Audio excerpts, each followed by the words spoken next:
friends, welcome back to my channel. My name is Ashley Aireonna, joined by the wonderful Tom Jensen. We have a comment here that's saying, "Where's Ashley?" And that's a great question. I was here on time, but even though I was, grew up with technology, I should know how to work it. Unfortunately, my camera was off, and you could hear my voice, but you couldn't see my face. Um, and I restarted my computer and did a bunch of other stuff that I thought might help. And then it turns out there's like a little button that literally has a camera sign and then an X. And I pressed that somehow. And it took me a good 10 minutes to figure that out. But now we're here, rolling with the punches, which is what the 49ers are going to need to do this Sunday. Obviously, going to the Bears game. I figured before we break down the game and get to some other topics that I could read you Thursday's injury report just since practice just ended. Chris Forrester and Nick Sorensen just talked, and I think during the show, Brock Purdy will be talking. So, if he, drops any bombs, like his shoulder's gonna fall off, let us know. But I think his shoulder's okay. From today's injury report for Thursday, no practice. So this is not good. No practice for Nick Bosa with his oblique injury. No practice with Trent Williams for his ankle injury that has still been swelling, unfortunately. And then no practice for Aaron Banks, concussion. Brendan Barch did do well in his place. Obviously, I want him to heal from his concussion, but that's, not horrible, at least. Jordan Mason, the reason he's still on the injury list is he's not officially on IR yet, but Kyle Shanahan confirmed he is headed towards IR. They're not trying to wait and see if maybe his, ankle will get better. He's 100% going on IR. Yeah. It's more they're trying to make a decision between, like, they have to elevate Talanoa Hufanga, Dre Greenlaw, and they're doing all that. Like when they make those roster moves is when they're going to be doing Dre Greenlaws as well. Speaking of Hufanga, he was elevated. He was limited today at practice with his wrist injury. And then, last for no practice, George Odom was out with a knee injury. So he didn't practice either. So that's a full injury full injury report of just not practicing. And then for limited, Gross Matos has a knee injury. Flanagan Fools has a knee injury, but it's doing better than it was previously. And then Dre Greenlaw, he is participating in his second week of practice, which is wonderful for him without Achilles. And then Talanoa Hufanga is also practicing with a club-like thing on his hand for his wrist. Gianro Lenore, who was obviously out last week with like a really deep bone bruise, he is good to go. So, and Brock Purdy is also out there throwing. Right. Well, this is what's expected. That the expectation coming into the Chicago game is Bosa and Trent aren't going to play, and it's looking like that's what's going to happen. The good news is Gianro Lenore is though he was limited in practice today, looks like he'll be good to go. So that's the one positive they can take from it. I completely agree. That will help with the secondary a lot. The thing that sucks is that defense, I think, especially looking at this Bears game, it's going to be quite the matchup. And then, games going after that as well. I'm glad that Brock Purdy's healthy. Brock has came out himself and said that he's healthy. Kyle Shanahan has said he's healthy. He didn't look healthy to me in that Bills game. Now, I don't know, maybe that had to do with more of the snow and the wetness of the football and stuff like that.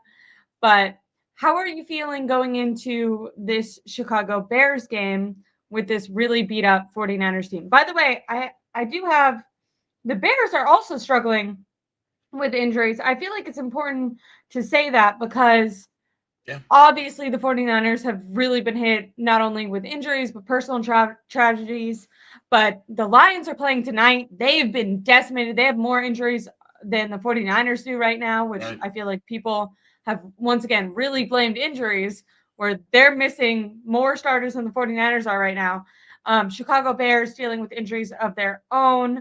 Not, I don't think, as serious as the 49ers, but their running back, Devondre Swift didn't practice today with a quad injury. Wide receiver DJ Moore with a quad injury did not practice today. Running back Rashawn Johnson, concussion, did not practice. Safety Elijah Hicks had an ankle injury, didn't practice. And Ryan Bates, offensive lineman, with a concussion, didn't practice. So obviously, no one wants anyone to be injured, but I think important to know that at least in running backs, they might. I don't think that it's anticipated these guys are going to miss time, but the Chicago Bears won't be at full strength. Right. So we'll see how that affects the game. To me, the key to this game is that Chicago can't stop the run. And so as long as the Niners run the ball consistently and effectively, they should be able to handle the game because they'll be more effective in the red zone. They'll be able to control the clock. But it's a question of what's Kyle going to do? Is he going to give the vast bulk of the carries to Isaac Guerrero, or is he going to try to, as he has in the past, use Debo as a number 2 running back, getting plenty of touches? If he does that, the game is in danger. If he doesn't Yeah. do that, I think they're fine. But it should be a close game. Chicago plays competitive ball.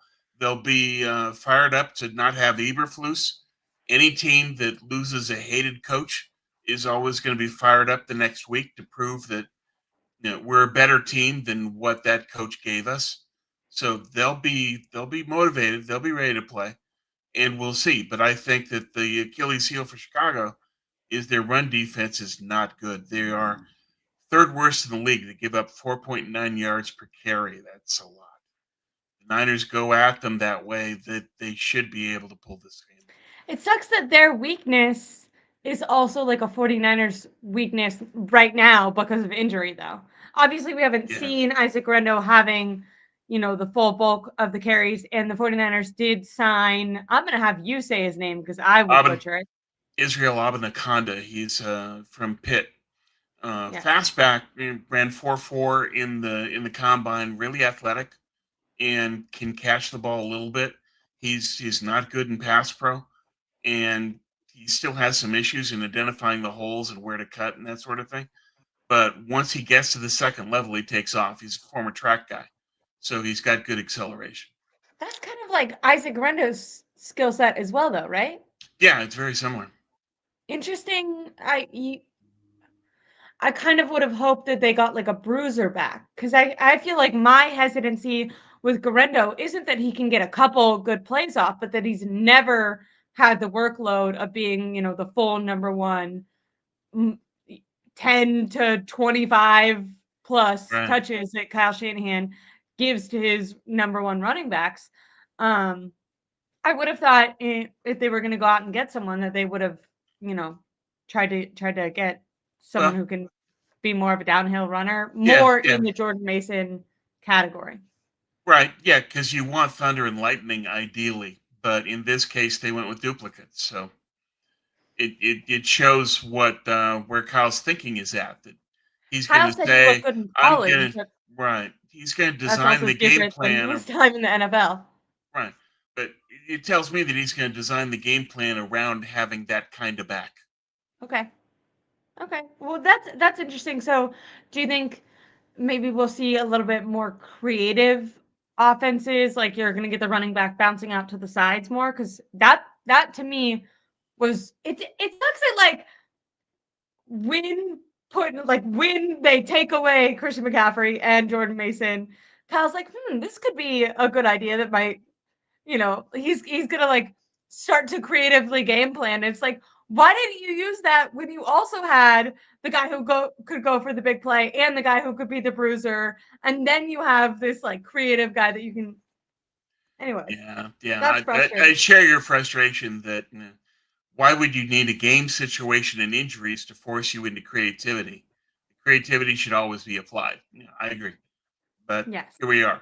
So we'll see. But I think that that's their path. Is that's where Chicago is weakest, and so if you can attack that in volume, that gives the Niners a better opportunity to win the game. Your dad says the key to winning is the defensive line stepping up. and the OL giving whoever's a quarterback a little bit more time.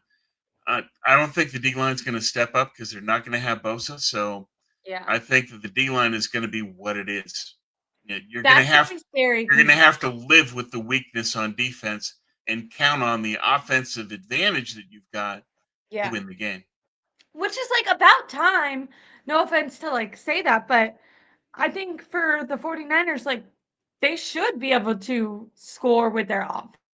And if Yeah, they can, that's how they're going to win. Like they're going to have to keep Caleb Williams. He can throw a really pretty ball and he's not going to have a lot of pressure. The Bears are really good in the red zone. And then also Caleb Williams can utilize his legs if he needs to. I it's going to be a really big challenge. And Nick Sorensen said this in his press conference from today. He said, don't look at their score. Like defensively, this is a top team that's going to be a huge task for us. And I agree. Like our corner's going to have to cover for an extended amount of time because Caleb will hold on to the ball, sometimes a too long. long time. Well, he holds I, on to the ball the longest of any quarterback in the league. but I will say, I think in the last 3 weeks, do I have this written down somewhere? Maybe not. Um, I think once they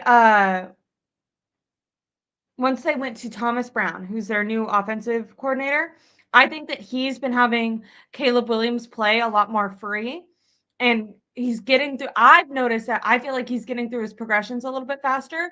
Not that he doesn't. I think all rookies hold onto the ball a little long, and I definitely think that's a Yeah, struggle for him.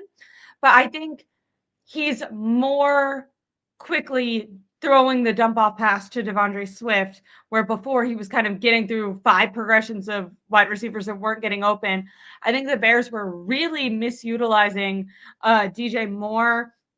So I think I'm interested. These last 3 weeks, they played a lot better. They played Green Bay way better than the 49ers played them. yeah, Um, when you look at these losses, from the Bears. It's very 49ers-esque where a couple weeks ago when you were in these games and it's like, how did you end up losing? And that's what I feel like it's gonna be an interesting like two teams that at the end of the game try to lose. yeah, Um, yeah. It's going to be Chip and Dale. No, after you, chum. No, no, but after you. I think It's it going was to be like, like that to close the game out. Both teams don't close well. But yeah, part of why Eberflus was fired was that he mismanaged the timing in the Detroit game, and not calling the timeout at the end was just completely inexcusable. I It's one of the completely agree. worst That uses of was time crazy management watching that. ever. And Yeah. so they've invented ways to lose. Blocked field goal or a missed field goal or blown time management. They've invented ways to lose games, but they stay in games, so it'll be a tight game in likelihood. And as you point out that there's a problem with Caleb in terms of running, that the Niners are the worst team in the league at the yards they give up to quarterbacks after they've dropped back. And Caleb has run for 7.5 yards per carry in his last 4 games. So he's running really well. Yeah, Okay. and, See, and and the that Hail Mary that is poses Tim a points problem out for the that too. 49ers. Yeah, Even with Nick Bosa, and now take Nick Bosa off the field, and that's an even bigger detriment that they're going to yeah, have. yeah. That's going to be a big concern for them. Is not only Caleb passing, but Caleb running, especially on third down. That's where it's going to be a problem. Yeah, I agree. I think I'm honestly really interested to see the matchup of Caleb Williams and this defense, just because I do find Caleb Williams fun to watch, and I think he's playing a little bit more free. I think that the Bears are a dysfunctional organization mishandling it. The interim head coach bump, we didn't see that this year with Robert Saleh, but I think that's because players like Robert Saleh. If you look at the Saints and like if you look at teams that it feels like the players are not bought in on their head coach, they it really is shown that like that first week, even if it's a bad franchise, those players are going to fight. So it's interesting. Right. Like both teams have the 49ers and Bears invent ways to lose at the end and like play disorganized football and kind of amateur football, which is embarrassing because the Bears are a lot younger and the 49ers aren't. So like to me, I'm like, oh, this makes sense for the rookie quarterback, the team that was just in the Super Bowl, not. But I actually think this will maybe be a unique game for both teams because I think both teams are going to have like the most fight, the most reason to fight. The Bears want to prove all the players on the team want to prove we're good players. You shouldn't get rid of us at the end of the year. We want to be on this team. It was Matt Eberflus's fault. And then the 49ers, on the other hand, want to prove that this is a dysfunctional team that just fired their head coach. Yes, we're having a down year. We're not horrible. Like, we don't want you to fire our head coach. So I think the 49ers have a ton to play for this week. I've heard a lot of like conversations of should you tank, and I think organizationally that can be a question.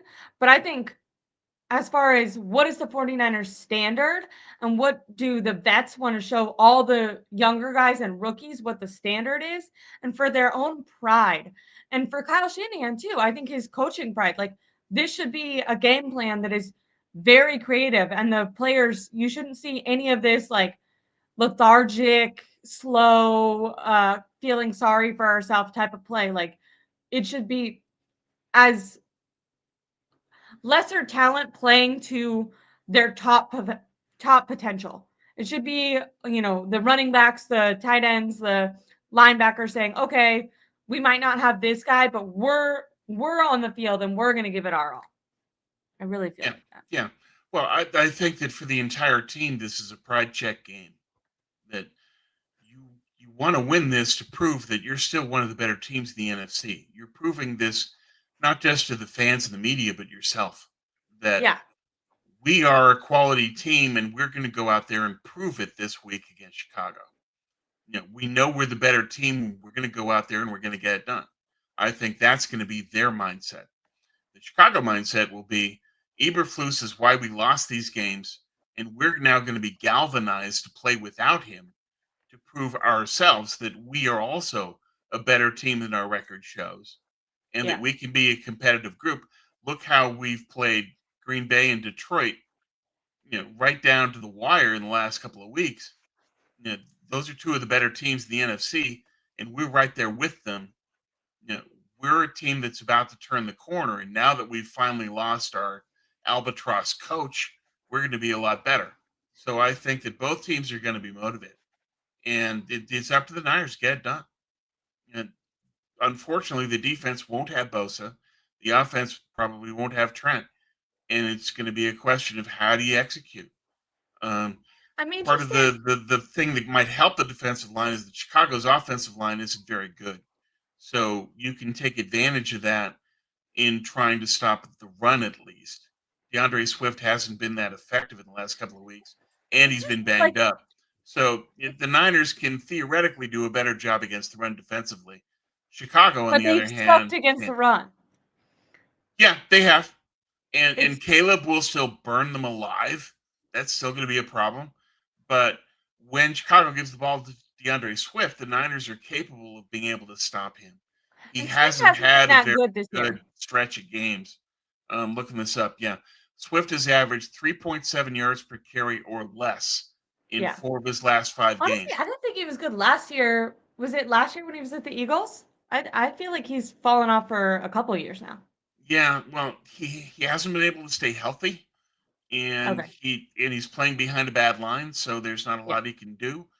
True. But that's something for the Niners to take advantage of. I mean, part of the reason the Niners have been killed is that they're playing good Yeah. offensive Making lines with great backs. This week, not the case with either one, and that that's should good. help them. The problem, though, is Caleb running. That's where they're going to get killed. Yeah. I think Caleb can kill you, but their game plan should be make them one dimensional. Like put Yeah, it all in Caleb. And it's not that I think Caleb is a promising young rookie quarterback, sure. but he's a rookie quarterback. Be like, you're gonna beat us. Like it's not gonna be the run game. We're gonna dominate you on defense. We're gonna stifle the run. We're gonna score. Make us keep up with you. And maybe they will win that way, but you're right. That's what they have to do. They have to put it all on his shoulders and hope that just because he's a rookie and they're kind of not the best franchise right now, that they make mistakes enough for the 49ers to squeak it out.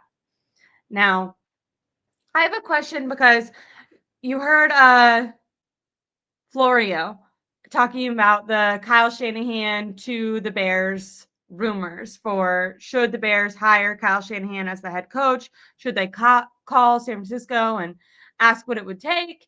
And at first I was like, okay, this is just Florio. But then you see like Colin Cowherd, a lot more people are talking about it. I have some reasons why I think Kyle would never do that. But Okay.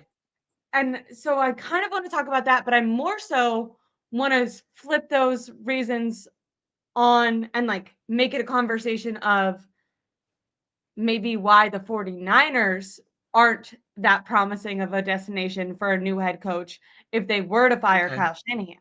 Okay. So I think that Kyle would say hell no to the Bears organization, the Bears job, because of ownership. He wants to have ultimate control. He doesn't, and their organization is like so dysfunctional. Their owner doesn't understand football. That press conference that they just did with like the president of organization guy who just sounded Kev, ridiculous. Kev, Kevin Warren. Yeah, he's Kevin their president and CEO. Yeah. So I feel like when a head coach is considering a job that they are going to ask, okay, what's the ownership like? What's that relationship going to be like? Who's going to be my GM? All that stuff is going to be important to Kyle. And then also they're going to look and they're going to say, okay, what does the roster look like? What's the salary cap going forward look like? Are we in, is there going to be a lot of dead cap coming off? Do I need to cut players? How is that going to go? And so I think for those reasons, Kyle wouldn't want to go to the Bears. And that was like the first thought that I had. But then while I was having that thought, I was like, oh, would a Ben Johnson or whatever head coach, when considering the 49ers, what if they asked those questions about the Niners organization, Sure. about the Yorks? Are the Yorks a competent, competent owners? Do they meddle in their coaches? Do they give their coaches too much power, not enough power? Do they know what's going on in football? Are they willing to pay the big bucks? Like all those questions are going to be questions that incoming coaches are going to have. I personally think that there's reasons to fire Kyle Shanahan and that those are legitimate. I can see a head coach that's looking if the 49ers had an open spot going, so this guy was constantly, in the Super Bowl or in the far in the playoffs. He has one down year and he gets fired. What does that say about me? Like I felt this way last year about the defensive coordinator job when they fired Steve Wilkes. It I was was. like, Yeah. he's averaging, 17 points a game and you let him go. The next coordinator is going to come in and be like, damn, the pressure is on. Now they're letting Steve Wilkes get away with murder in comparison. But so the ownership, the Yorks, how excited would a coach be to work with them? And then also when you look at the salary cap and the state of the 49ers um, crew that they have signed, and you've written a ton about this since the offseason, but their kind of decision to marry themselves long term to these aging, veterans, this core that is no longer capable of carrying the roster, but is carrying, 90% of all the money. You have Nick Bosa, who has two hips and obliques that don't work. Trent Williams, who's missed games every single season with an ankle injury for the last like 5 seasons. You maybe have to sign Brock Purdy, and he's had one good year, but one down year. You have Deebo Samuel, who looks like a shell of himself. Brandon Ayuk, maybe in like a year and a half, could be promising if he can get back to it, but he just had two major surgeries. Right. Even George Kittle, who I'm like when having discussions of, is it like who's off limits? I kind of think just not only for his play on the field, but for the way that I feel like he never has given up. He hasn't lost his fight. He believes in this organization. I think he's so imperative to their culture that I see him almost like the Texans getting Jimmy Ward. Like I don't think the 49ers should move off of Kittle. because I think he is so influential to the younger guys. But at the same time, if you're a head coach, that's your best, behind him, you have no tight end, and that's your best tight end. And he is injury prone and older. No offense to him. So, There's a lot of questions. yeah, And so if you're a new coach or interviewing to be a head coach of the Niners, there's a lot of issues, a lot of questions you would ask. But let's like, back up on everything that you've talked about and tell me. I'll chime in. First, the Chicago opportunity. I agree that Kyle Shanahan with the Bears as is would, in my opinion, not be interested because Kyle wants to be offensive coordinator, head coach, and GM. The Bears have a GM and they have a team president and CEO above him. And so with Ryan Poles and Kevin Warren, that would be an issue for Kyle. However, there are rumors, and I wrote about this in my latest article, that Jeff Bezos from Amazon wants to buy the Bears. McCaskey, the McCaskey family that goes back to Hallis, the original family that's owned the Bears forever, they say we're not interested in selling. Well, Jeff Bezos can write you a check that can Yeah, that change might your be money you opinion can't turn down. quickly. This is one of the richest men in the world. So if he pays way above market value to get the Bears, would the McCaskies say yes? Maybe. If Bezos does that, he can then clear out the management and say, Warren and Poles, thank you very much. Goodbye. And then talk to Kyle directly and say, what do you want in order for you to be the head coach here? Bang. That can happen, but it's a lot of ifs. It's the McCaskies have to be willing to sell. Bezos has to be willing to act on that. And then Bezos has to clear out the management team.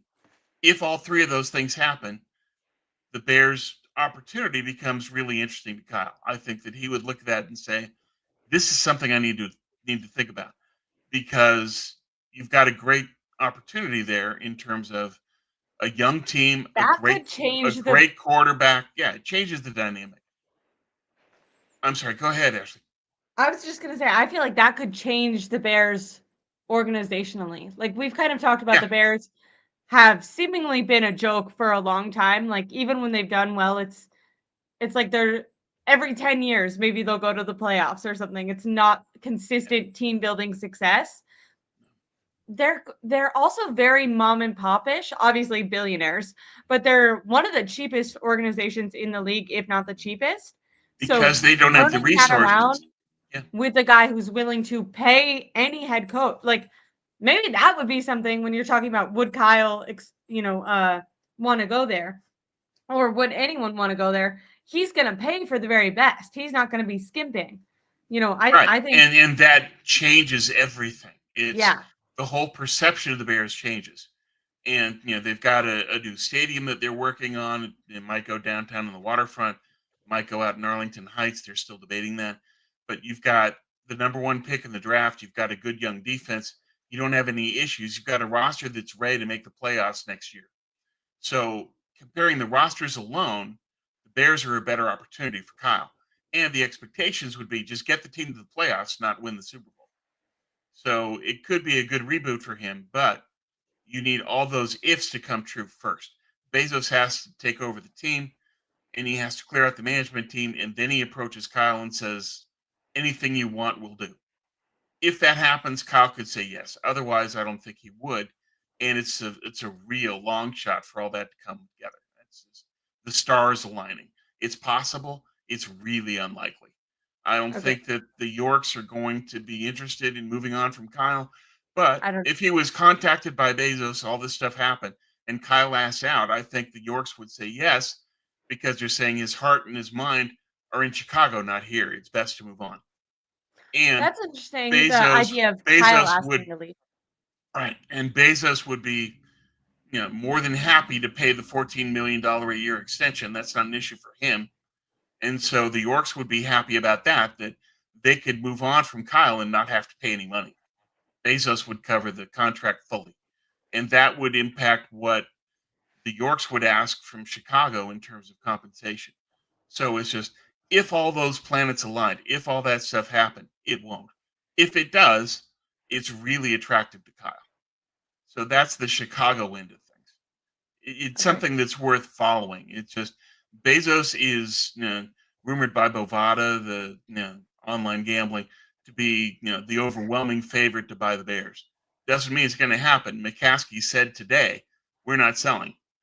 Oh, But as you point out, there's a lot of mom and pop franchise family owned that are getting priced out by the NFL pricing structure continuing to skyrocket.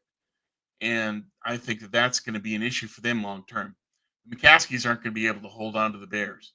And that's going to be true for the Yorks too. And it's why eventually. the NFL owners voted, I think last year, to allow themselves to sell 10% ownership in their team to private equity firms to help them deal with the operational costs, because that's what's happening now is that the TV contracts have put in a ton of money into the NFL, and that's Yeah. raised the contracts, and so it becomes a lot more expensive to run a team now.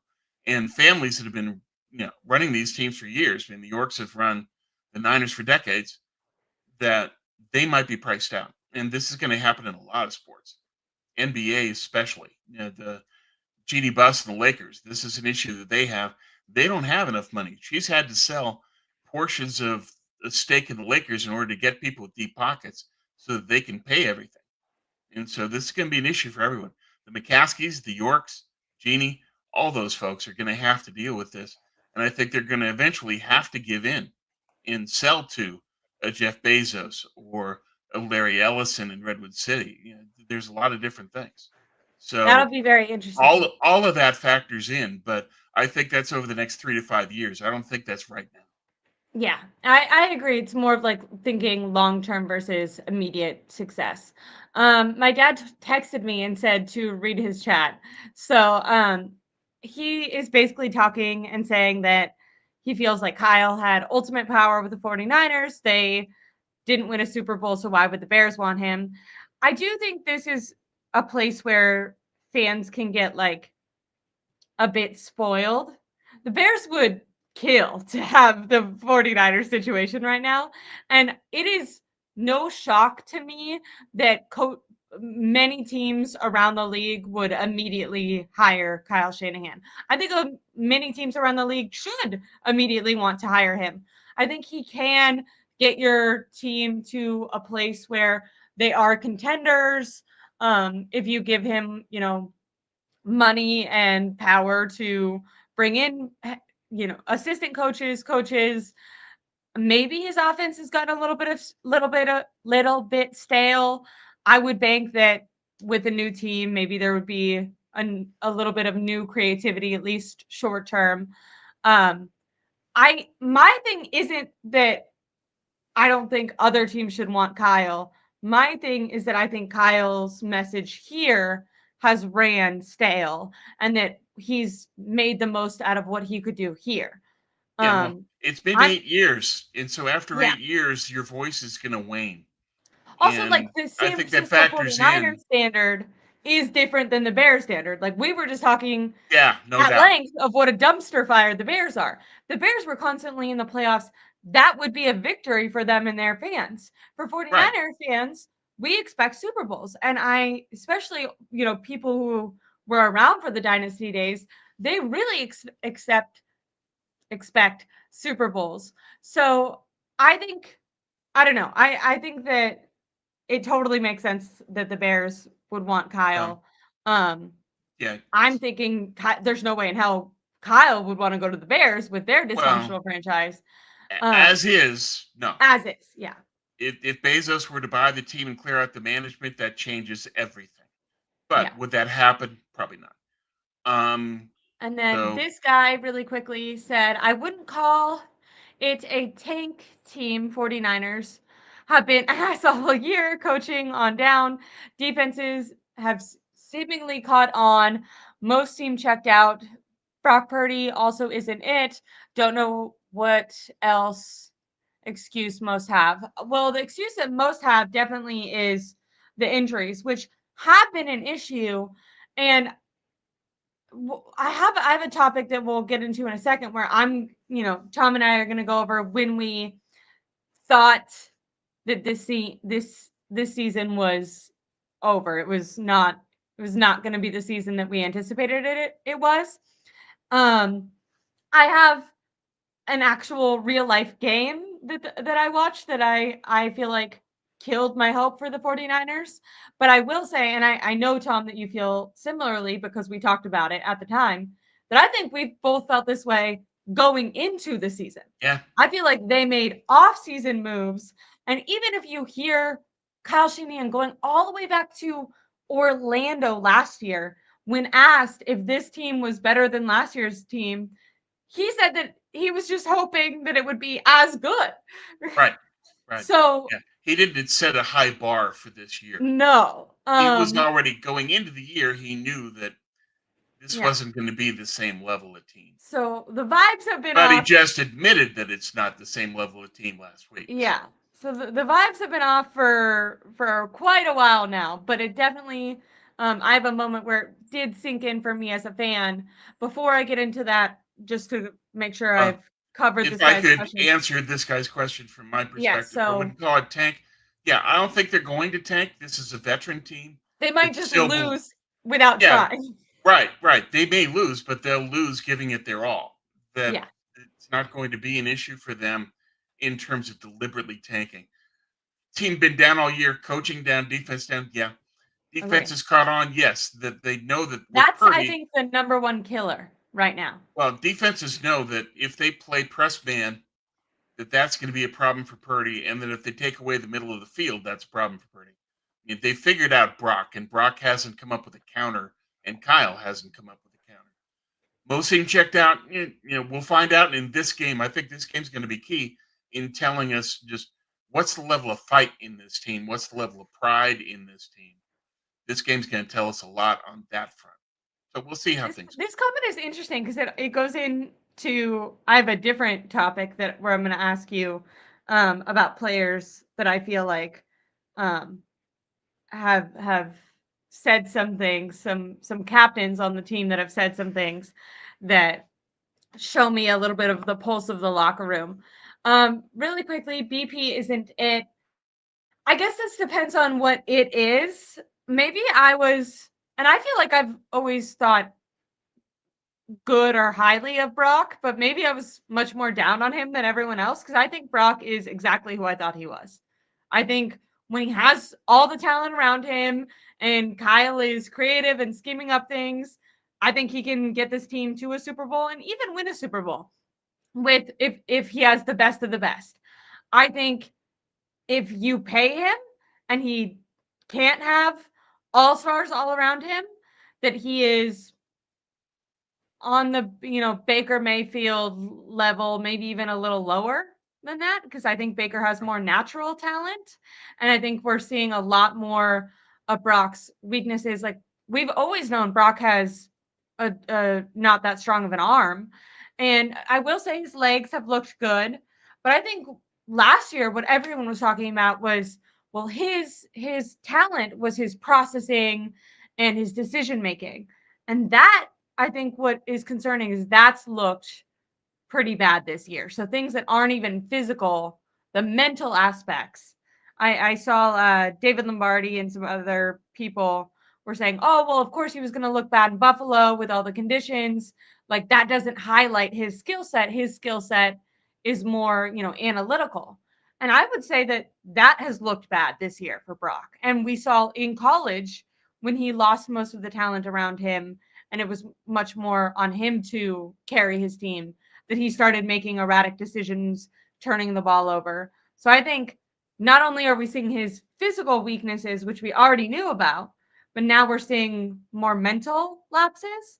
Yeah, well, I think what we're seeing is hesitation, and part of that is because defenses know how to play Brock now, and so he has to throw into tighter windows, and he has to question, can I make this throw or not?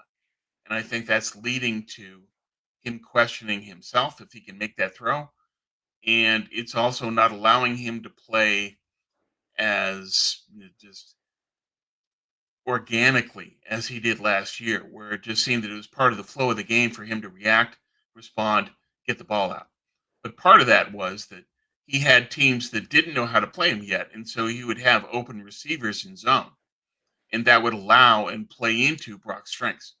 The problem is that you go to Purdy's performance from the Baltimore game last year at Christmas on, he's a 500 quarterback, and that's the team we've seen this year. And he's I been have a question. hesitant, and he hasn't been as accurate. And my issue with Brock remains one, the weather, that he has to do better in handling the elements. And two, he has to start throwing the ball away.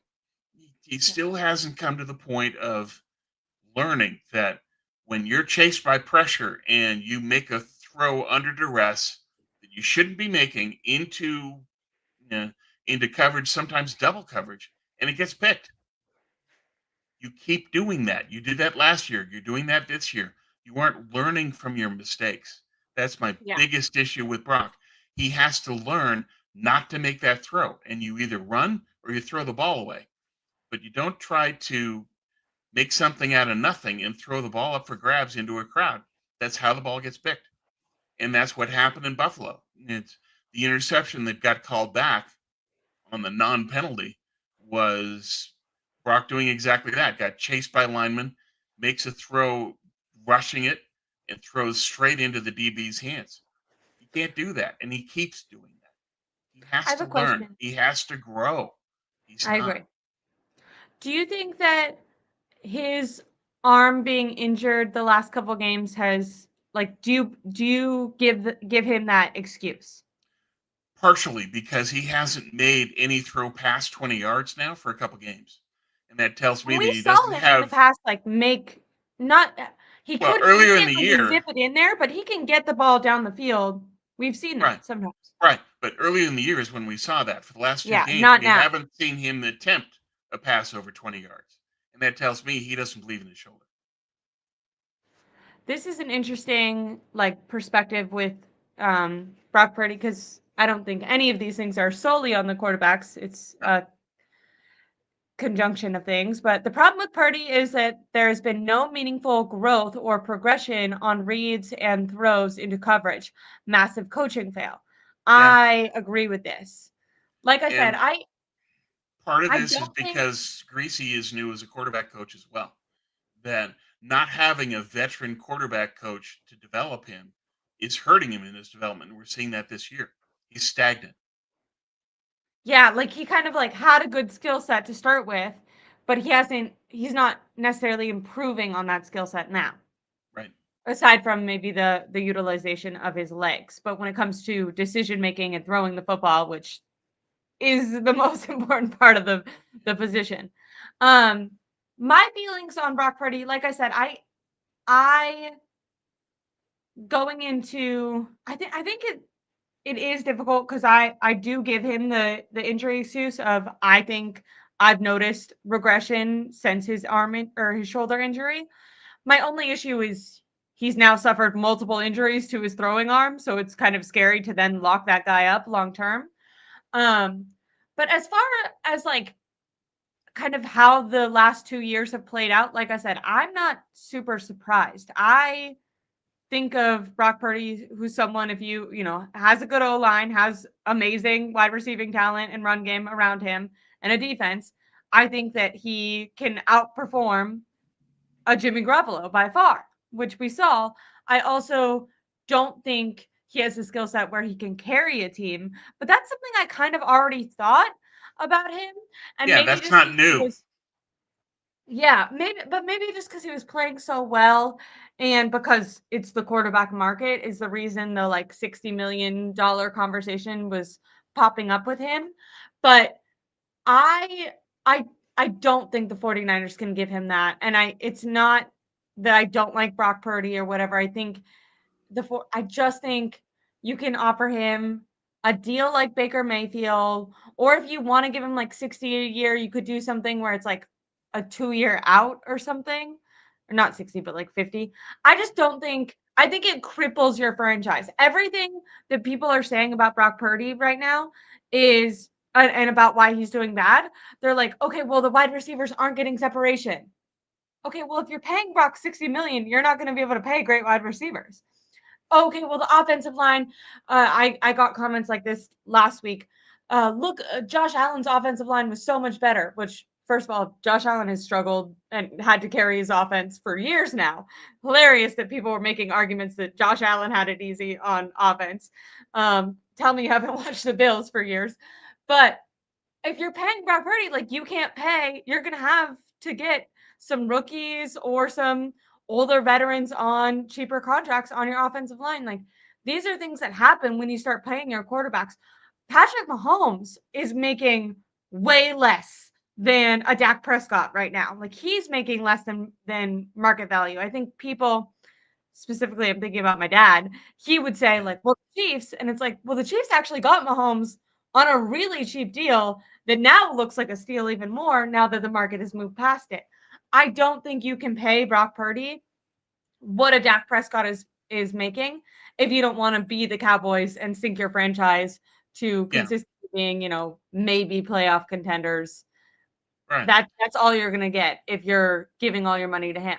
Maybe Right. he's It, smart it's enough you to know can't. that and accept less. I don't Yeah. know. Yeah. It's an endpoint for the franchise. If you pay him Dak money, that means you have to subtract that amount from the rest of the roster. And what happens? We've seen when Brock has McCaffrey, he's got a winning record. He's got a huge quarterback rating. When he doesn't have McCaffrey, he has a losing record, and his quarterback rating isn't nearly as good. It's just he had his best year when McCaffrey had one of the best years running backs had. We have to Agreed. factor that in terms of his stats. The other thing to factor in is Johnny Chisari says, where you need to talk about the contracts. You know, Brock's agent is the same agent that has Trevor Lawrence. So he signed Lawrence to 5 years, 275 million. 200 million of that was guaranteed. And That was like a of, good deal for the Jaguars, I felt like. well, here's the problem. It's a good deal for the Jaguars in terms of the cap hit, and that's where fans will only focus. If you're the Yorks, your focus is everything but. It's how much of this money is guaranteed? How much do I have to pay up front? That's what they're worried about. And for Lawrence, 200 of the 275 was guaranteed, and 142 of it was up front. They're going to have a huge issue with that if Brock's agent tries to do the same thing with Purdy. And so that's going to be a real problem. Is that, yeah, fans will say, well, Lawrence's contract was great. Well, sure it was from a cap perspective. But if you're the Yorks, you're saying you want us to pay this guy $142 million up front. Are you crazy? That's the issue. That's going to be a problem. Fans can't just look at the cap hit. You have to look at all of the contract, all of it. That's interesting because that's good to know. Because when I've looked at the Lawrence deal, I've actually thought that that would be a good deal if the 49ers could get Brock on that because they have like it's like the most we don't believe in you deal ever. Like when you read the numbers when it came out and the agents were like, "Woo!" It's like, "Oh, cool," and then you went into the details and they're like, "Oh, you could get out of him in like 2 years if you wanted," which I think Right. is perfect for Brock because you Well, want to make like I'd love to be in a situation where you can see Brock for another 2 years as you're retooling or whatever this group of guys. He's not taking all your money, but he's getting paid obviously, way the hell more than he is now. yeah. And you're not married to him for 5 years if that arm does end up being a problem. Yeah, But but let me take it again. I have to drag fans unwillingly to the point of you got to step in the Yorks' shoes. Oh, we can get out of it in 2 years. Yeah, you can. But the Yorks have already paid him $142 million in the case of Trevor Lawrence. That money's already gone. So they've already spent over $70 million a year for 2 years in the upfront money. You have to look at the whole contract. Don't just look at the cap, folks. Please stop doing that to me. I get so frustrated. Okay, Johnny says, Tom, the issue, do you think Lawrence is better than Brock? No, I don't think Trevor Lawrence is that great. But I think that the market will say Trevor Lawrence was the number one pick and Brock wasn't. And so an great. organization can say, we'll get, we're not going to pay you Trevor Lawrence money because Brock was the last pick in the draft. So I think that'll be an issue. But I think the learning aspect of this is same agent. This agent is going to want to get Brock as much money as he can up front. And the Yeah. Niners in negotiating the deal are going to want to do that because it helps the cap hit. But the Yorks are going to push back and saying, look at all the upfront cash money you've had to spend on McCaffrey, on Trent, on Ayuk, on Debo. We're tired of doing that. And now here comes Brock, and you want us to pay 140 million? No. You got to factor that they've into all definitely of this. spent a lot. It's part of the equation. You can't ignore that just because it doesn't factor into the cap. But I like this question less from a money aspect, but more from a ranking Brock Purdy aspect. And I will say I think that Brock and Lawrence, it'd be interesting. Obviously, we haven't seen Lawrence in a functional franchise, with all the talent and play caller that Brock has had. I would say if you could put Lawrence on the 49ers right now, I don't think he would be doing any better than Brock is doing. Oh, I do. I do. Oh, Lawrence really? has Lawrence has a lot more physical talent than Brock. A lot more. I think no, Part of I mean the issue it would is look just different, but I don't know if you okay. I'm I interested. think it would. He's got a much stronger arm. He can run. He's a great athlete. I think that Lawrence was the number one pick for a reason. That True, true, part true. part of the reason that Jacksonville has failed is they haven't had the coaching necessary to tap into everything that Lawrence can do. It'll be interesting to see what happens because they're going to have to move on. Who's Jacksonville going to hire next time? We'll see. Um, Giant says hard to disagree. Trevor's on another tier. I think he is on another tier physically, but in terms of what his impact has been in the league, I think they're pretty similar. Yeah, Agree. I think that when there it comes hasn't to been a paying lot them, on the field that's changed between the two of them, but that still remains that Lawrence is a far more capable physically. I don't disagree with you there at all. that would be interesting. I wonder how quickly Kyle Shanahan would okay that trade. I agree that Lawrence. Yeah, see, I'd take Lawrence any day. Yeah, people are Lawrence had NFL players everywhere at Clemson. He's a bust. I think that's too extreme. I Well, think yes he's and had no. if you watch I wonder if and maybe this is giving Trevor Lawrence too much credit. I don't want to overstate him. I don't think he's incredible, but I think of the Matthew Stafford years when he's with the Lions and everyone's like, okay, this guy sucks. And it's like, all right, if you watch games, their wide receivers are literally running into each other. Like that was something that like they are dropping footballs. Now has he probably developed some tendencies that aren't great due to having such a poor offensive line, due to not having wide receivers that are consistently getting open or a play caller that he trusts? Probably. I think that those things hurt quarterbacks. Like look at how Sam Darnold was able to play in the Vikings after years of being, horrible. And I don't think Sam Darnold's great, but I do think there's something when you're playing for a team where you're consistently ready to get sacked and you don't trust your playmakers. I think you start making poor decisions. You're holding onto the football too long, or you're getting rid of it too fast. You're taking sacks because you have no consistent consistency, and you don't feel like you can depend on your play caller. And this is where the conversation with Kyle Shanahan gets interesting because I do think he's like capable and competent. I want the 49ers to get better. I'm not denying that what they have right now is really good. My standard is to be the very best. That's Yeah, why yeah. You want to I'm go critical. back to what I we know the Niners are capable of as a franchise. 5 rings. Yeah, we want to return to that standard of 49er football. Um, Interesting. I Quickly on this, Caleb, yeah, yeah, low IQ decision making. John, part of that is the coaching, though, is that I don't think that Lawrence has had good coaching in Jacksonville, either as a quarterback development coach or as the head coach. yeah. If you had Trevor Lawrence and moved him to Harbaugh with the Chargers, would he be the same quarterback? Probably not. So I think that Lawrence has been hurt by not having better coaching. I agree that Lawrence himself might not be, the computer mind you would want as an NFL quarterback, but if he had a better coach, I think he'd be a much better player. He'd be better. Yeah, I agree with that. I don't know. I'm still very interested in the Caleb Williams experiment. I don't trust the Bears at all, and I also think because their organization sucks that they won't attract a great play caller. But I think he could be very good if he was given a great play caller. And then Trevor Lawrence, I this is where I'm at right now, and I could be wrong, but I think Caleb Williams, his ceiling is even higher than Trevor Lawrence. But I Oh, sure think it is. in a better organization, that Lawrence could look like a better player. I also feel like, I mean, Jared Goff looks like almost a top level quarterback right now. If Ben so, I feel Johnson like is that QB good. play Well, QB play is like a little bit down. If Lawrence was like in a good organization with a good offensive line and playmakers, I think he could he'd easily be start to okay. look like a top 15 quarterback. Yeah.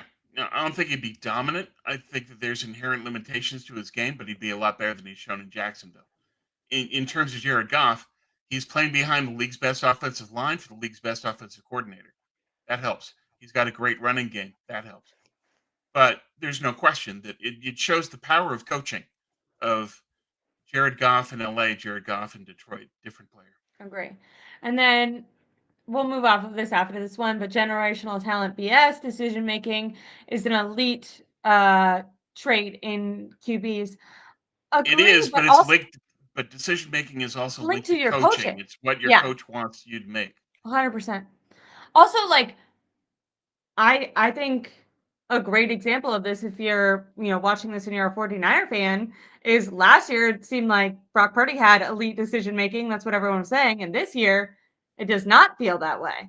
So, based on the talent around you and how known your offensive system is, your decision making can look a lot different. Because I would say that is no longer a trait that Brock Purdy possesses. Well, I think he's still good at reading. It's just that the defense is taking away what he's accustomed to doing.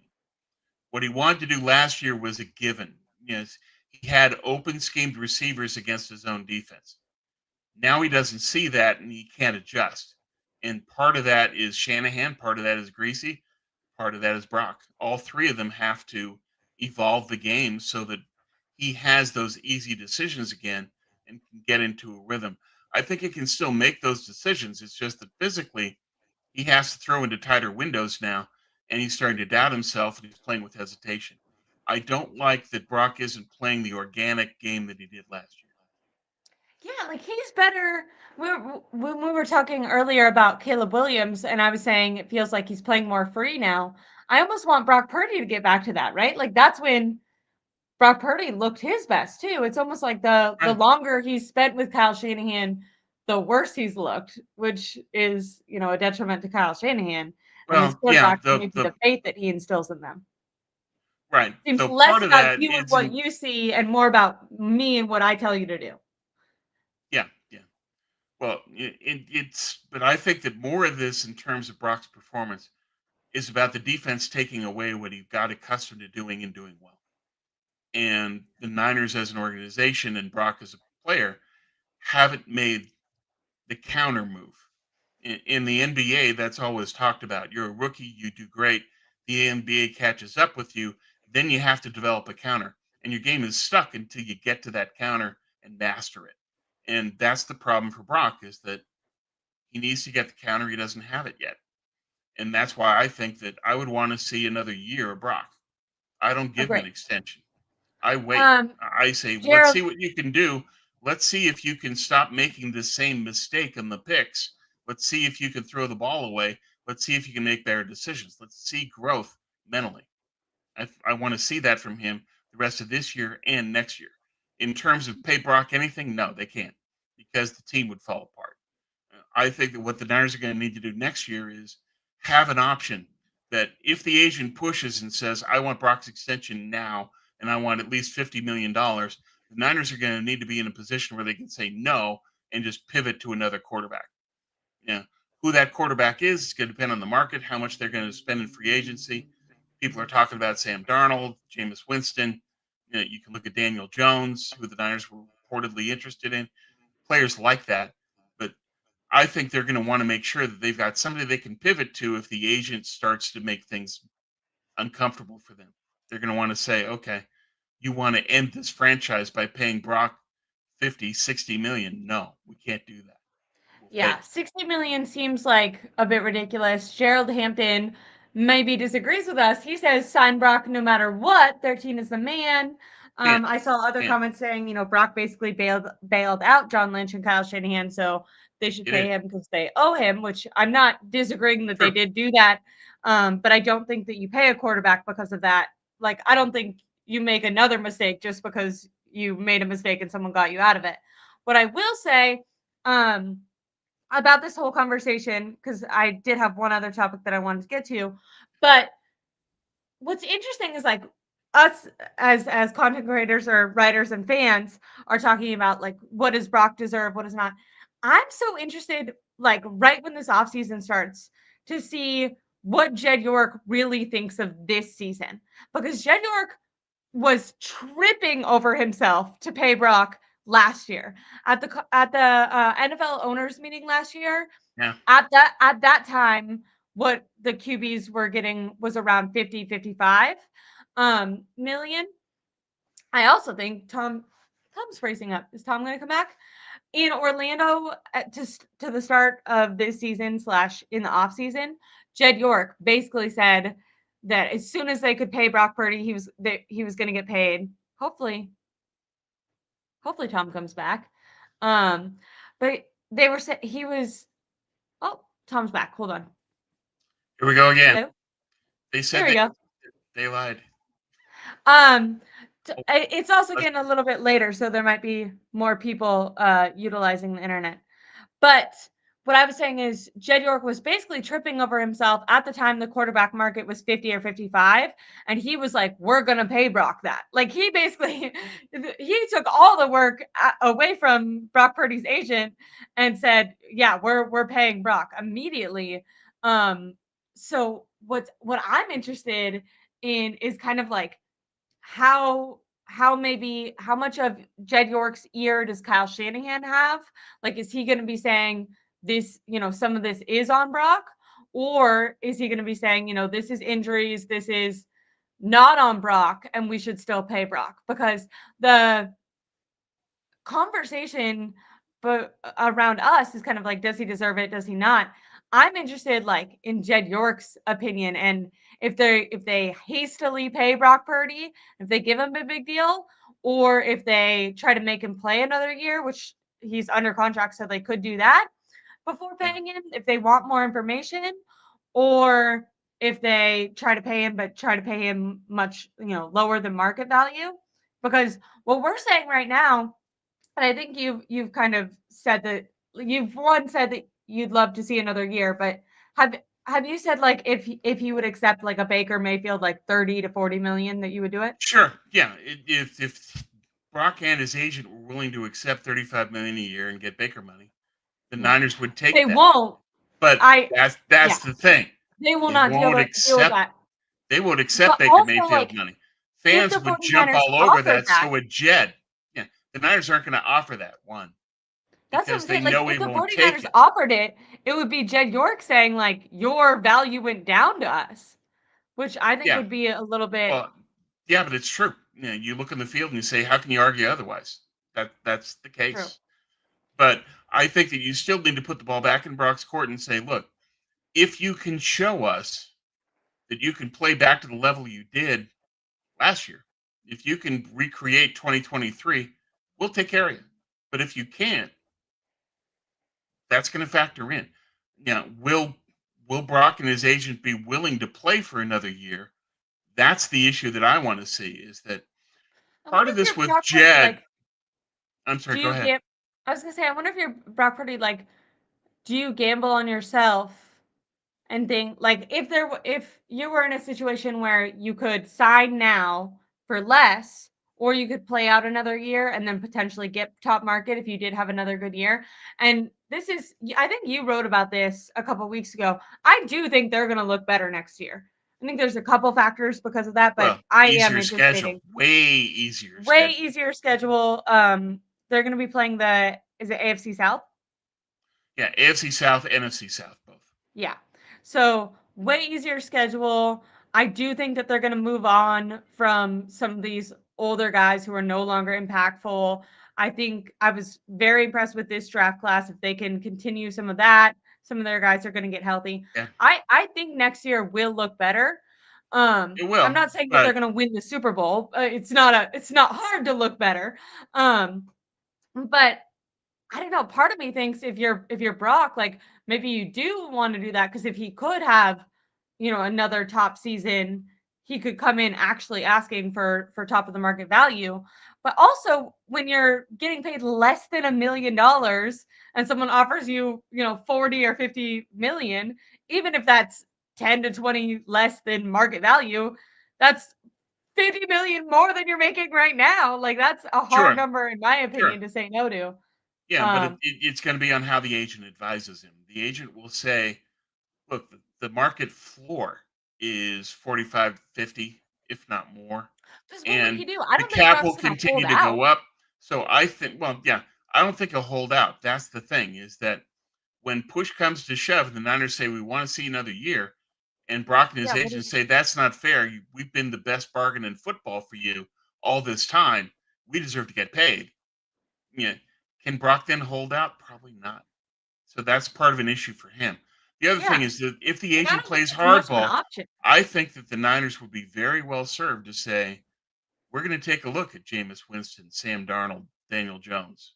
We might Yeah. sign one of them. And they I might think be able that to would be sign smart. those guys for 30 to 35 as opposed to 50 and above. They save 15 million right there, and then they make the evaluation. Are we going to win the same number of games if we have Jameis Winston, Daniel Jones, Sam Darnold? If so, why do we need to pay Brock this? We could just move on. So I think that they're going to need to have an option. I don't know if they're going to be willing to spend that much money on a quarterback to be sort of a 1A to Brock, but that's an option they're going to have to look at. People in the chat are saying Drew Alar from Penn State. We'll see what he does. Now, I want to see the Penn State Oregon game and see how Alar performs against a high quality team. But let's evaluate his game then. Um, we'll bounce these out. I think Brock would be open to negotiations and take a team-friendly contract. It is in Yeah. his best interest to spend 2 to 3 years in SF, then grow or then go. I could also see this, like, I think I think Brock means more to the 49ers than he does to other teams. And I also think the 49ers mean more to Brock than he does to other teams. I think this is a player, quarterback friendly system. Now, obviously, I think there's some parts of Brock that are being a little bit held back. I think he could be empowered a little bit more, but Sure. I think that this Especially is on the much more line. of a stable organization, which is the number one thing for QB success. Um, so I don't know. Like, I just laid it out both ways. I think I could see Brock Purdy potentially taking a lesser deal, or if he doesn't want to, I can see the 49ers going, okay, you're gonna play out on your contract right now then. Because he's under contract. There's not much he can do except for say that's not fair. And at Yeah. this point in Yeah. they had Deebo Samuel say this isn't fair, Christian McCaffrey say this isn't fair, Brandon Ayuk. It comes down to how do the Yorks actually feel, not how Kyle Shanahan or whoever else Right. feels. They And might look how at this and go, "Well, it wasn't fair." We paid all these guys because that was the good thing to do. That's what the fans wanted us to do, and then will they they ended up being bad continue? contracts. Will they continue to do that? Particularly if Brock's agent, as he did with Trevor Lawrence, asks for a massive amount of money up front cash.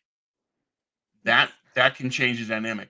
I think that Jed will be interested in keeping Brock because he's the marketable player going forward. Kittle is 31, going on 32. McCaffrey is at the end of his career. They're going to need a young playmaker that they can build a franchise around to I be like the that. That's face of the actually a really franchise. smart thought process. I think that Jed Everything goes is back to the dollar for them. right, They've said, like, they think this organization under Kyle has been more successful than previous ones when they were winning Super Bowls, and they right. think that solely because of the money they've been able to make. So that's a really interesting take. Right now, Christian McCaffrey is the guy on the signs. George Kittle's the guy on the signs. When those guys are too old to be the heads of the franchise, having a Brock Purdy who a lot of people relate to and a lot of people see themselves in because he's just your average guy who happened to make it. Um, Yeah, that's a good face for the 49ers and for right, selling tickets. That's interesting. right. But You Brock take it, has you always take it like people think about it in a football way, but and Kyle's thinking about it that way. The players are thinking about it that way. But Jed York and those guys, they're not. They're thinking about it no. in terms of dollars and money. Yeah, Now, obviously, winning is a part it's of their that. So business. Yeah, winning is essential in football, but I think that Jed is going to be really motivated to keep Brock because that's your future face of the franchise long term. Quarterbacks are playing until they're 40. You could have Brock be the future of the team for a long, long time. Now, whether Brock's willing to go to bat and go to war against the Niners over money now and an extension now, that's going to be up to his agent. It's going to be up to the Niners. I think the Yorks will push back if his agent pushes for that giant amount of cash up front. That's going to be their issue. Brock's agreed. issue is I've been the best bargain in football forever. You need to take care of me now. That's going to be part of it too. For the Niners, they have to say, what can we pivot to if we're not going to be willing to give Brock the money he's demanding? What's what's option B? What's door number two? And that can be an expensive veteran quarterback, 1A, Jameis or whoever. It could be the draft, but can you develop a quarterback? Yeah, they really You struggle haven't to shown develop an ability to quarterbacks. do that. No, you can say, look at Drew Alar, look at all of his physicals, look at his measurables. This guy's a tank. Yeah, Yeah. yeah, but can you develop him to be an effective quarterback in the system? And then there's the other thing that's sort of the elephant in the room. What if they move on from Kyle? What if the team goes and misses the playoffs again next year? And now all of your thinking with Brock is tied to Kyle. It's Kyle can't evaluate quarterbacks, so you have to pick Purdy. Kyle's system is a good use of Purdy. If Kyle's gone, what's Purdy's value now? Yeah. And that would be up to a new GM, a new head coach. That could happen within a year. That would And change and the really quickly. right. Because And so the and Yorks that's have not to even like a down thing on Purdy. That's just like when coaches like to kind of clear house and build it up themselves, much like Kyle yeah, Shanahan did when he took over. Really right. quickly, how do you pronounce this guy's name? If you were gonna give it your best shot. Oh, Drew Alar. No, right here. The like Iconoclast. okay, there we go. Pronounce. It's a good thing that I'm great at reading and talking for what I do. It's not important at all Radio here. forever. Says don't pay Purdy. Let him play it out. Draft Drew Alter this year. Closest comp is Josh Allen. Josh Allen did need a lot of development in the league, so I don't know if you mean Josh Allen now or Josh Allen when he was drafted. Because if the 49ers had Josh Allen when he was drafted, they would have gotten rid of him because they did not have the patience for that. And that is something that maybe like a new head coach would be willing to do. But if they stick with Kyle Shanahan, which I 100% think they will this year, then Kyle is not Yeah. going to be in a developmental stage with a quarterback. I do think, even though, even with that being said, I think that that's true. I don't think Kyle's going to try to go down a developmental route in a must win year for himself. I do think, even if they sign a veteran player, I think they should draft a quarterback. I just am not I don't know how good the quarterbacks are this year, and I do think that you Iffy. need to have a great draft, so you shouldn't prioritize the quarterback position, and make that your first round pick unless someone who's Huh? undeniable falls But to you. I'm it not saying depends, don't though. do it. I'm just saying there's other positions on the team that I think Oh, sure would there be are. more valuable for the 49ers right now. No, I agree with that point. However, if they're thinking that we don't have the money to go get Jameis Winston, Daniel Jones, Sam Darnold, we're not going to be able to get that done, then their only other option is to draft a quarterback. So, Yeah. I'm with you that in an ideal world, I pick the is however many picks they have this year. Every single pick is going to go to a need. There isn't a needed There's quarterback. a lot of Therefore, needs on this team right now too. yeah, there. I had 9 when I went through my draft board, Yeah. so there's problems there. But if they are not going to spend on a veteran quarterback, then they're going to have an alternative.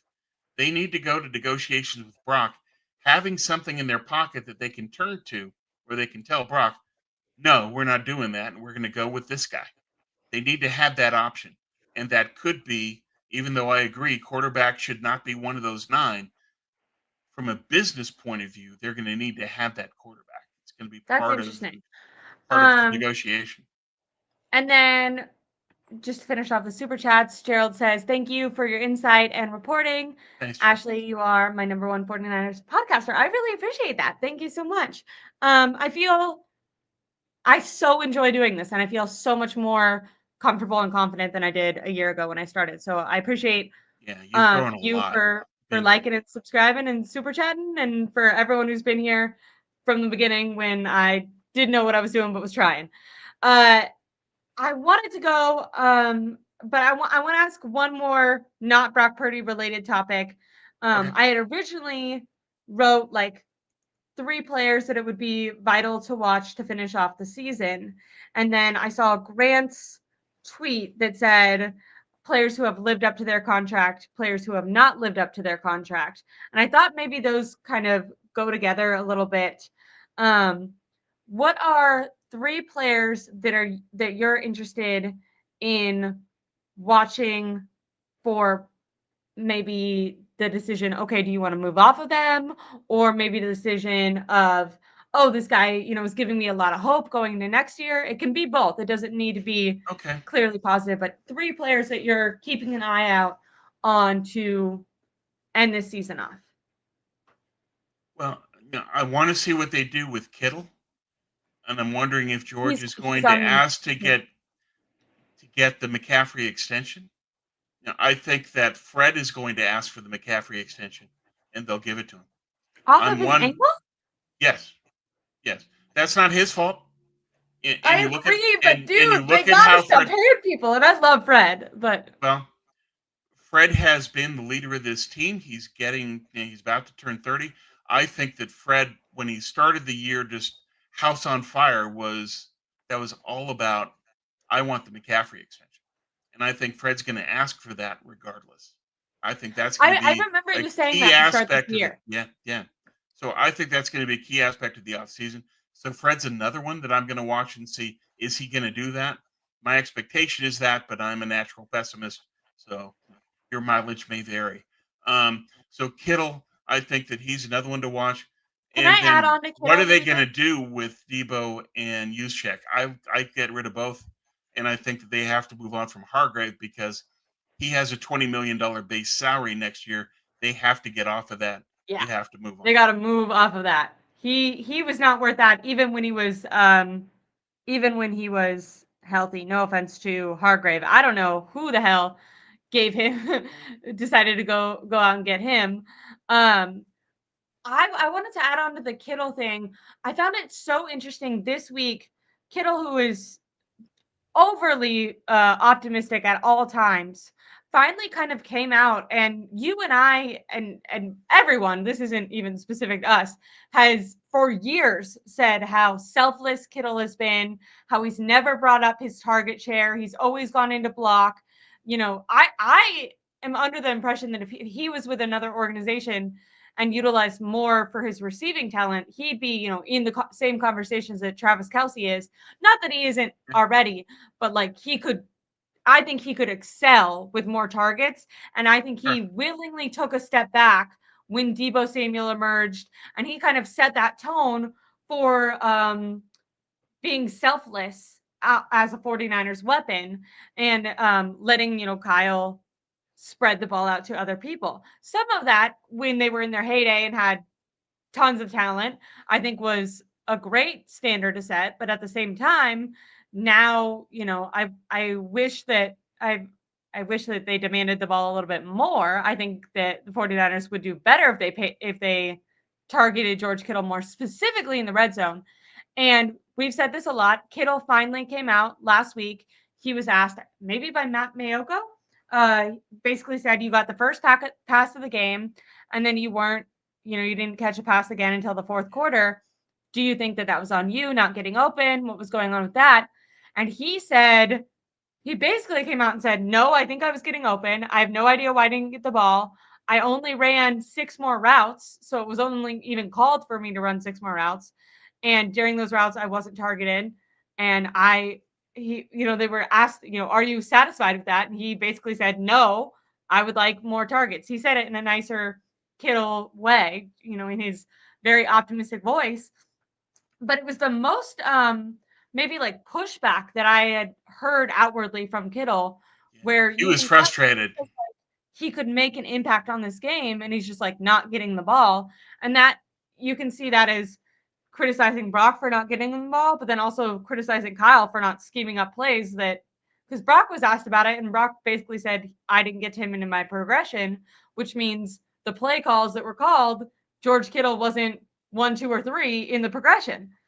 Right. So, Right. Ultimately, it goes back to Kyle. yeah. And you have to ask the question of, Buffalo is not necessarily the best at defending tight ends to begin with. That's one of the areas you can go against them. Why aren't you going after them with Kittle? It's just, I think that the snow got in everybody's head, including Shanahan, as far as what they decided to do in that game. And therefore, I don't think you draw any conclusions from it because it was just an outlier. All of Agreed. them were spooked by the snow. All of them. Yeah. And then moving off from Kittle, I liked you talking about Fred Warner, and he's another one. We're talking about captains that have seemingly changed their tune, guys who have always been, very, very professional, almost like boring interviews because they really Yeah, toe the well, company line. cliche. Not in Yeah, a negative way, but in a that's what you do when you're a that's who he spokesman for the is. team way. Yeah, Fred Warner's another one that has always been like that. And then this week he came out and really criticized the run defense and the defensive line, which I found interesting. Basically said that they're not, playing up to their standard, which they're definitely not. But that's a I'm interested to personnel see thing. captains and how their tone has been switching with the play really, really having this drop off. Um, The players are going to question what's going on more if the team loses. It's just yeah. winning is the ultimate chemistry, always has been. So Fred's getting If we frustrated. win and I don't get don't the blame ball, him. I don't Right, agree. right. That makes But sense. but but Fred's correct in saying that our wide nine only works if the defensive line occupies offensive linemen so that I can then come in and make the play. They're not doing that right now, and they're not. Okay, why? And here's where it comes down to why I hate Kyle Shanahan as GM. Did you draft a defensive lineman? No. Did you draft two wide receivers? Yeah. Do you play them? No. Did you trade up for a running back? Yeah. Do you play him? No. And so And then there's no strategic coherence. You have to say, look, how do we play? How do we win? How do we yeah, win? We win on wide nine by having a deep, talented front four. If they don't play well, the whole defense falls apart. And that's what we've seen this year, especially in the fourth quarter. The defense gets too tired in the front four, the wide nine falls apart, the defense gets killed. That's what's going on. And that's because Shanahan didn't take a defensive lineman in this draft. People love this draft, but I point to it and say, was Ricky Pearsall the right pick at one? No. Two wide receivers? No. Only one offensive lineman when it was the most talented offensive line draft in 15 years? No. yeah, One of the big issues for this year, and we'll see if it happens, you have to replace Shanahan as the de facto GM of this team. And the agreed. longer you don't do it, the longer you're going to have problems. And what everybody in this chat is not going to want to hear, but what could very well happen if Kyle is still in control of personnel. With the 12th pick in the NFL draft, the 49ers select Colston Loveland, tight end, Michigan. That can happen if Kyle is still in control. Warning Yeah, they shot need to fired invest across the bow. in the trenches. They need to invest in the trenches first. As Yeah, much as I yeah, I think they need a second offensive lineman. I'm not or at I least. think they need a ton of offensive linemen. I think they need a Yeah, second tight end, but you're right. You can't utilize that draft status on a tight end right now. People in the chat, and I think that this is a good one to end on for one last player to watch would be Ricky Pearsall. Um, I thought he did okay a couple games ago. It's hard. He obviously got shot, so I think that it's hard to criticize what he's done. He hasn't received enough targets, in my opinion, to make a fair evaluation of where he's at. I also don't know if he's consistently getting open as much. Like I don't think he's making his presence on the field felt.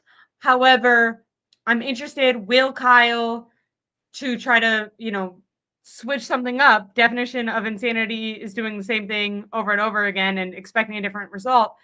I would hope in the rest of the games, once again, I'm not advocating for tanking. I think that this could help you win, would be Kyle Shanahan giving at least half of Debo's targets to Ricky Pearsall, maybe even Jacob Cowing, Yeah. seeing what you have in these younger guys.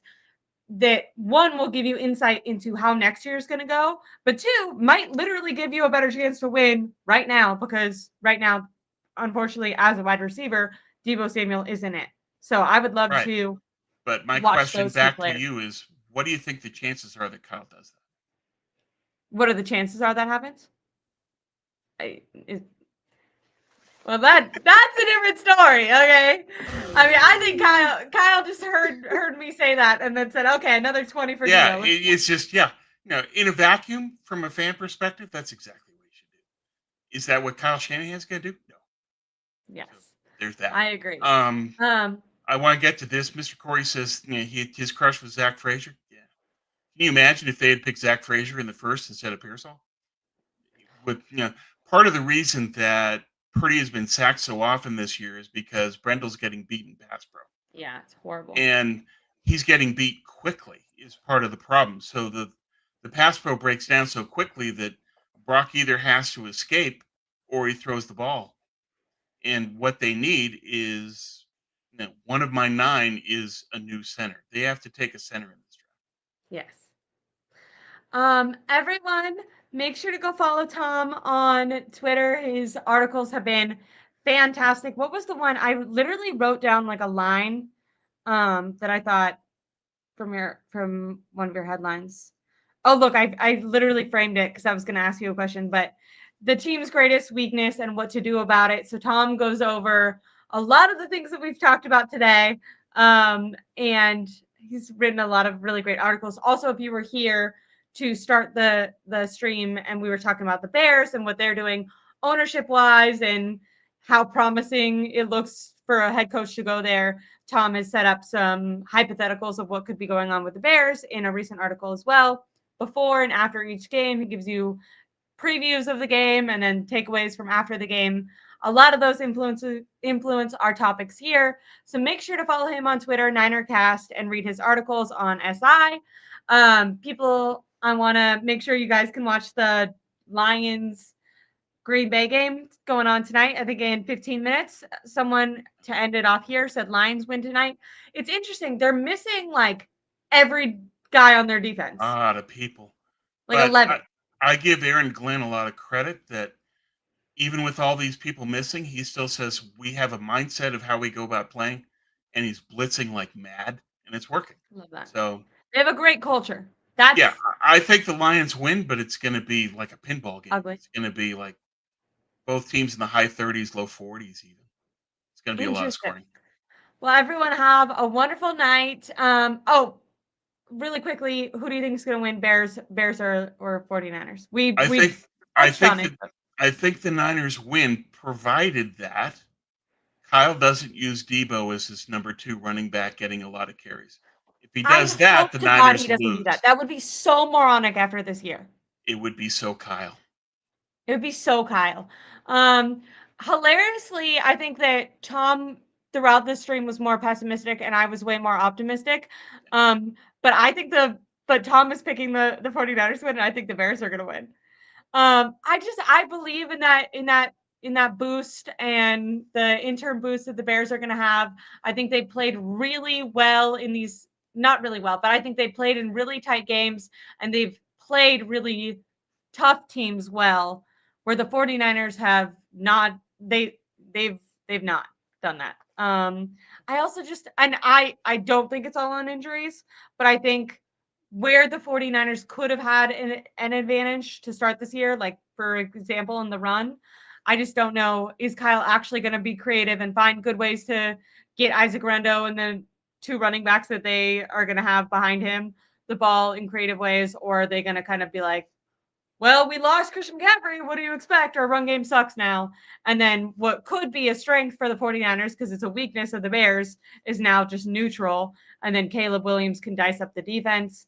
Yep, I that's possible. hope to God because I think Caleb Williams is going to play well. And then I know the narrative is going to be the 49ers defense let them down. The 49ers don't score 20 points or more. I mean, it's crazy to even say that. Like, I feel like I should have to at least say 24 points. But if they don't score in the 20s, you cannot blame the 49ers defense for losing this game. The 49ers cannot not score on offense and then it be the defense's fault. Even if the defense gives up touchdowns, the offense has to compete. So that's my main takeaway. I don't know. I hope the 49ers win, and I'm randomly really looking forward to this game. I don't know why. Yeah, I think I think it's going to be really competitive. I think it's going to be competitive. Bears Like play tight with games. the Bills game, The I was like, Niners they're have a going lot to of lose. pride in the line. We'll see how it goes. I think it'll be a good game. I feel like going into the Bills game, I was like, they're going to lose, Oh, and then it did look actually good, like the first two plays, and then Chris McCaffrey went out, and it didn't. But yeah, I feel like I'm excited because I feel like they're kind of in the same level of competition right now, which is sad for the 49ers once again, because they should be far and beyond. Like going into this year, I had this as an automatic win, and now not so much. So, anyways, please make sure to like and subscribe. I know we got pretty derailed talking about Brock Purdy, but it's an important conversation. So I appreciate all you guys in the chats for giving your opinions, pro or negative. Thank you for the stream notification and great analysis as always. All love from Home Sweet Home Chicago, 49ers Empire. Oh, so he's hoping the Niners win because he's going to be in Chicago. He doesn't want to hear about that. Have a great night, y'all. Have a good time watching the game and take care of yourselves. Thank you so much, Tom. I'll see you here next week. Bye, guys. Thank you.